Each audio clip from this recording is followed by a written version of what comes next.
जब भी हमारा यूट्यूब चैनल मोनेटाइज हो जाता है तब हमें उस कंडीशन के अंदर बैंक अकाउंट की ज़रूरत पड़ती ही पड़ती है।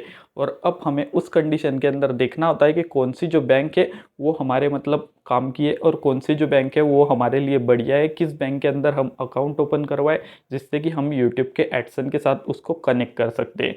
तो यहाँ पे यही जो सारे सवाल है वही आज की इस वीडियो के अंदर हम कवर करने वाले हैं। और मैं आपको बेस्ट बैंक जो है वो बताने वाला हूँ कि आपको कौन सी बैंक के साथ यहाँ पर मतलब डील करना है और कौन सी बैंक के अंदर अकाउंट ओपन करना है और कौन सी बैंक के अंदर अकाउंट ओपन नहीं करना है। तो वीडियो काफ़ी मस्त होने वाली है, इसलिए आप वीडियो को अभी से लाइक कर दीजिएगा। उसके साथ साथ चैनल को सब्सक्राइब करके नोटिफिकेशन बिल ऑल पे सेट कर दीजिएगा, जिससे कि आपको ऐसे ही बढ़िया बढ़िया वीडियोस आगे भी मिलते रहे। तो देखो यहाँ पर जो है दो तरीके की बैंक्स आती है, एक तो गवर्नमेंट बैंक और दूसरी जो है प्राइवेट बैंक। तो यहाँ पे आप गवर्नमेंट बैंक भी चूज कर सकते हो और प्राइवेट बैंक भी चूज कर सकते हो। लेकिन दोनों की किसी भी बैंक को चूज करने से पहले आपको एक चीज़ का ध्यान रखना है, आपको ऐसी ही बैंक चूज करनी है जिसके जो आपको स्विफ्ट कोड प्रोवाइड करवाती हो। क्योंकि जो बैंक आपको स्विफ्ट कोड प्रोवाइड नहीं करवाती वो बैंक आपके किसी भी काम की नहीं है इस केस के अंदर, क्योंकि जो फॉरेंसिक कंट्री से जो मनी आने वाला होता है उसके लिए स्विफ्ट कोड की ज़रूरी होती है।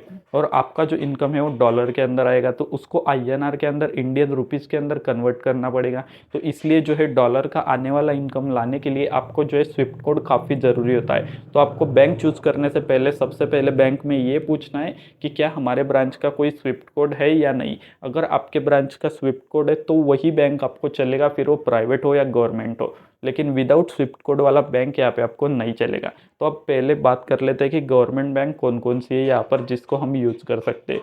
तो देखो यहाँ पर जो है तीन सबसे बड़ी गवर्नमेंट बैंक है, एक तो है SBI state bank of India, और दूसरी है पीएनबी पंजाब नेशनल बैंक, और तीसरी जो बैंक है वो है हमारी बीओबी मतलब बैंक ऑफ बड़ौदा। तो तीनों की जो सर्विस है वो अच्छी है, लेकिन इनके अंदर कुछ ड्रॉबैक्स भी है, मतलब कुछ थोड़े बहुत नुकसान भी है। तो चलो सबसे पहले एसबीआई की बात कर लेते हैं। तो एसबीआई जो है स्टेट बैंक ऑफ इंडिया, तो इसको अगर आप देखोगे तो इसके अंदर जो है मनी काफ़ी जल्दी आ जाता है। अगर आपको जो है जल्द से जल्द लाना है अपना मतलब पैसा जो है, तो आप एसबीआई का यूज़ कर सकते हो, क्योंकि एसबीआई के अंदर 1 से 2 दिन के अंदर जैसे ही आपको गूगल का मेल आएगा उससे 1 से 2 दिन के अंदर आपके अकाउंट में जो पैसा है वो जमा हो जाएगा।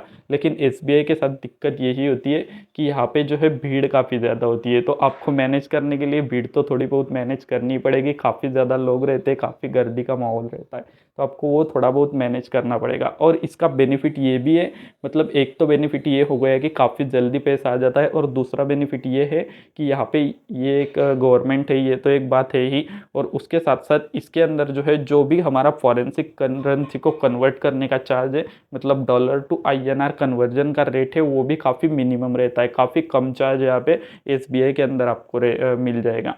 और अब बात कर लेते हैं पीएनबी जो कि पंजाब नेशनल बैंक। तो पंजाब नेशनल बैंक जो है वो थोड़ा बहुत इनसे स्लो है, मतलब अगर वहाँ से पैसा आपका 21 तारीख को निकला तो यहाँ पे 27-28 तारीख तक आपको वेट करना पड़ेगा, तब आपका जो पैसा है वो बैंक के अंदर जमा होगा। और यहाँ का जो रेट है कन्वर्जन का वो भी मिनिमम ही है, यहाँ पे कोई ज़्यादा रेट आपको नहीं लगने वाला, कम रेट ही है।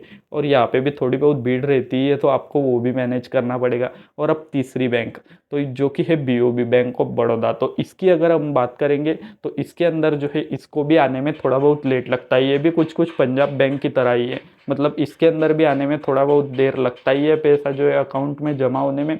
और उसके साथ साथ यहाँ पे भीड़ तो नहीं रहती ज़्यादा करके, लेकिन यहाँ पे जो है आपको जो कन्वर्जन चार्जेस है वो थोड़े ज़्यादा लगते हैं। एसबीआई और पंजाब नेशनल बैंक इनके मुकाबले में कन्वर्जन चार्ज जो है वो आपको बीओबी के अंदर थोड़ा ज़्यादा लगेगा, लेकिन इनका जो सर्विस है वो काफ़ी बढ़िया रहता है।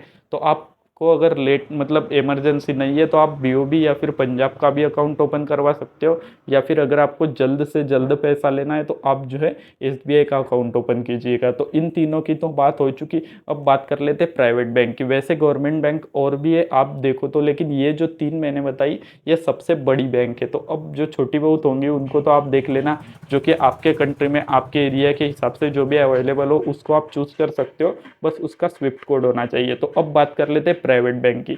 तो प्राइवेट के अंदर आ जाती है हमारी Kotak Mahindra bank, ICICI bank, या फिर इस तरीके की जो भी बैंक से जो कि हमारी मतलब प्राइवेट बैंक के अंदर आ जाती है। तो इसका क्या होता है, इन सारों का जो कन्वर्जन चार्ज है वो थोड़ा बहुत ज़्यादा ही होता है। और इसके साथ साथ इनके अंदर भी पैसा जल्दी ही आता है, या फिर कभी कभी किस केस में क्या हो सकता है कि आपको जो है एक ईमेल हर महीने को जो है सेंड करना पड़ सकता है अपना जो पैसा है उसको लाने के लिए। तो इस तरीके की कुछ थोड़ी बहुत दिक्कत जो है प्राइवेट बैंक के साथ होती है, और इनका जो कन्वर्जन रेट है वो भी थोड़ा ज़्यादा रहता है। लेकिन आप उनसे जो है बात करवा के इस कन्वर्जन रेट को थोड़ा बहुत एडजस्ट कर सकते हो। तो आप अपने हिसाब से देखिएगा आपके एरिया के अंदर कौन सी बैंक है, सिर्फ आपको कंडीशन ये है कि उन्होंने स्विफ्ट कोड प्रोवाइड करवाना चाहिए।